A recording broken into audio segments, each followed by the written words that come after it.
warahmatullahi wabarakatuh. Waalaikumsalam warahmatullahi wabarakatuh.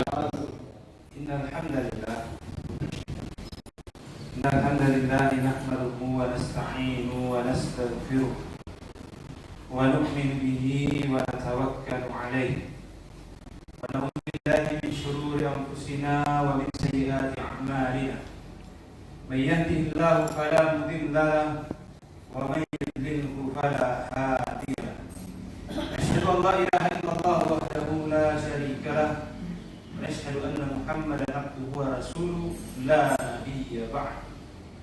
Allahumma salli ala sayyidina wa habibina wa syafi'ina wa maulana Muhammad ibn Abdillah. Qala Allah ta'ala fi ayatin ukhra ba'da a'udzu billahi minasy syaithanir rajim. Bismillahirrahmanirrahim. Ya ayyuhalladzina amanu taqullaha wa qulu qawlan sadida yuslih lakum a'malakum wa yaghfir lakum dhunubakum wa may yuti'illaha wa rasulahu faqad faza fawzan 'azima. Wa qala aidan wa man ahsanu qawlan mimman da'a ila Allah wa amila salihan wa qala innani minal muslimin. Nabi sallallahu alaihi wasallam, ad-dunya khuliqat lakum wa antum khuliqtum lil akhirah. Sadaqallahul azim wa sadaqa rasulul karim. Amma ba'd. Hadirin jamaah salat zuhur yang insyaallah dimuliakan Allah Subhanahu wa taala. Bersyukur kita kepada Allah Subhanahu wa taala betapa banyak nikmat yang Allah Subhanahu wa taala berikan kepada kita. Syukur kita karena hari ini Allah Subhanahu wa taala masih titipkan lagi ruh di dalam jasad-jasad. Syukur kita karena hari ini kita masih bisa lagi menikmati makanan, minuman dan segala macam. Tetapi syukur untuk itu semua adalah sebuah perkara yang kecil saja. Karena sejatinya yang patut untuk kita syukuri adalah karena Allah Subhanahu wa taala telah tetapkan kita ini sebagai umat Islam, umat baginda Nabi sallallahu alaihi wasallam. Tidak kalah penting lagi karena Allah Subhanahu wa taala titipkan iman di dalam hati. Kalau hanya sekedar syukur karena makanan, kalau hanya sekedar syukur karena perut kenyang, kalau hanya kita sekedar syukur karena masih kita bernapas, maka orang-orang yang tidak menyembah Allah pun hari ini masih bisa makan kenyang. Ya.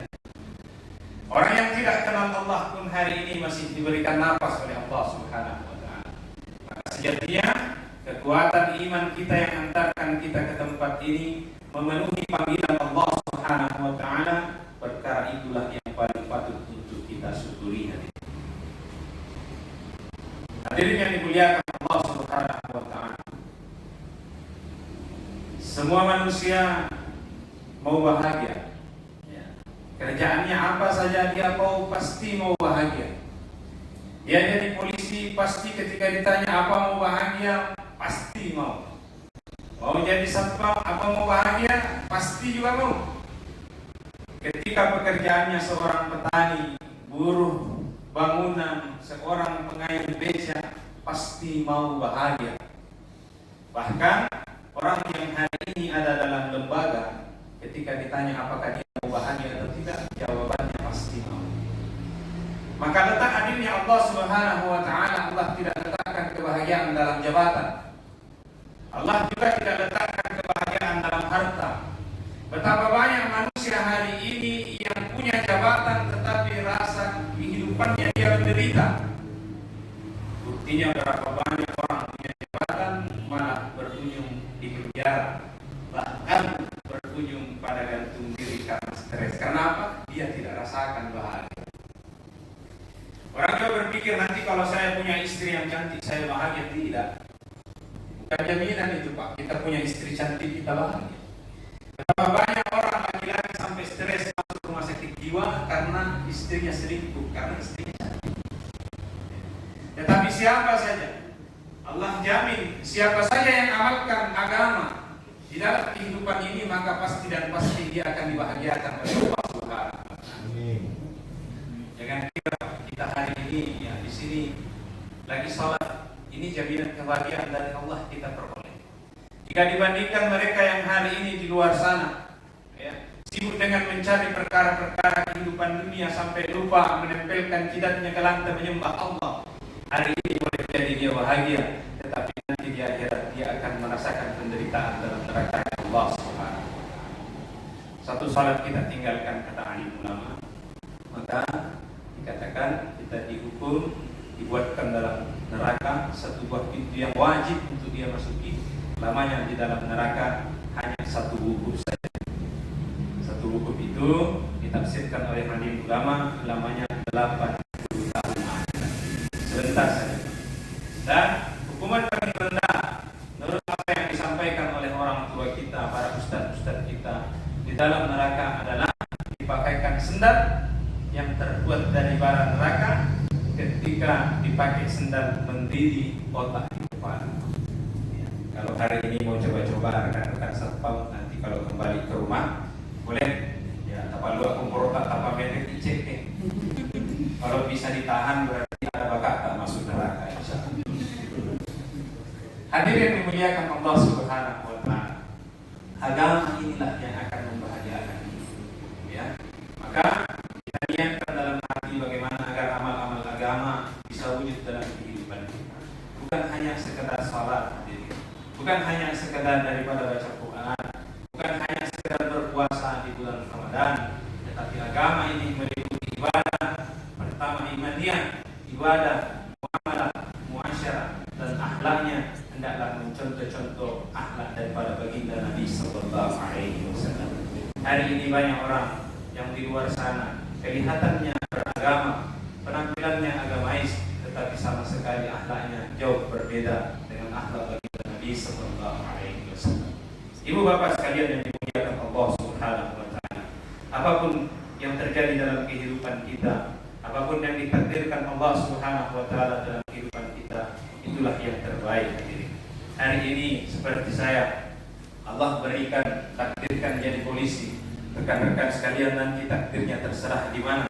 Bapak-bapak yang hari ini punya pekerjaan apa saja, silahkan. Itu adalah takdir Allah Subhanahu wa taala. Tetapi jadikan apa yang Allah Subhanahu wa taala takdirkan untuk kita menjadi sebuah kendaraan masuk ke dalam ridha Allah, masuk ke dalam surga Allah Subhanahu wa taala. Jangan sampai pangkat yang kita punya, jabatan yang kita punya malah memandang daripada, mendatangkan daripada kemurkaan Allah Subhanahu wa taala. Maka itulah kecelakaan yang sebenarnya. Jangan sampai harta yang kita punya membawa kita masuk ke dalam nerakanya Allah Subhanahu wa taala. Jangan sampai kita yang hari ini statusnya sebagai anak menjadi asbab kecelakaan orang tua kita, mendorong daripada orang tua kita masuk ke dalam nerakanya Allah Subhanahu wa taala. Dan jangan sampai kita yang hari ini statusnya orang tua lalai mengajarkan agama kepada anak-anak kita, sehingga anak-anak kita pun akan kendaraan kita masuk ke dalam nerakanya Allah Subhanahu wa taala. Hari ini banyak orang keliru. Dia anggapnya anaknya sukses dan berhasil kalau jadi pegawai, jadi polisi, jadi tentara dan segala macamnya, lupa ajarkan agama. Akhirnya anaknya betul punya harta, punya jabatan, punya segala macamnya, ditempatkan di tempat yang jauh. Ketika orang tua yang mau meninggal dunia, tidak satu pun anaknya yang kembali, bahkan anaknya dengan santai mengatakan kepada keluarganya, "Sampai bau tahu itu supaya bapak, supaya anakku, bapak kengen itu matuaku kain kapan, pano ini di dalam liang kubur orang tua saya." Kenapa? Karena orang tua lalai dalam mengajarkan anak-anaknya perkara agama, lalai dalam mengajarkan anak-anaknya perkara-perkara kebaikan. Maka kita hidupkan agama kita di dalam kehidupan kita hari ini. Siapa tahu terlalu lama nih? Tambah lagi. Ibu bapak sekalian, hari ini agama banyak tinggal di kita, tidak berada di hati. Agama banyak tinggal di kita, tertinggal di tulisan-tulisan, tertinggal di orang-orang pandai, ya, tidak ada di hati. Sehingga ketika amal agama kita tinggalkan, hati tidak sakit. Hari ini yang ada di hati adalah perkara-perkara dunia. Ketika istri sakit, hati kita sakit. Ketika mobil tergores, hati kita tergores. Tetapi hari ini ketika anak kita tidak salat, hati kita kadang tidak tergores. Ketika istri kita di rumah tidak salat, tidak tahu mengaji dan segala macam, kita tidak pernah merisaukan itu semua. Maka mari letakkan agama dalam hati, bukan hanya dalam buku-buku agama saja. Letakkan agama dalam akhlak-akhlak dan kehidupan kita sehari-hari, sehingga kita nanti akan menjadi orang yang sukses. Bukan hanya sukses di dunia, tapi juga nantinya akan menjadi orang yang sukses di akhirat. Kenapa? Karena kembali lagi di awal dari tausiah saya sampaikan, ad-dunya khuliqat lakum wa antum khuliqtum lil akhirah. Dunia ini diciptakan oleh Allah Subhanahu wa taala untuk kita semua, tetapi ketahuilah kita semua ini diciptakan oleh Allah Subhanahu wa taala untuk akhirat. Demikian, mudah-mudahan bisa mendatangkan manfaat kepada tuan-tuan sekalian yang mendengarkan. Saya mohon maaf apabila terdapat salah dan kehilapan. Subhanallah bihamdi, subhanallah bihamdi, asyhadu an la ilaha illa anta, astaghfiruka wa atubu ilaik. Wassalamualaikum warahmatullahi wabarakatuh. Waalaikumsalam warahmatullahi wabarakatuh.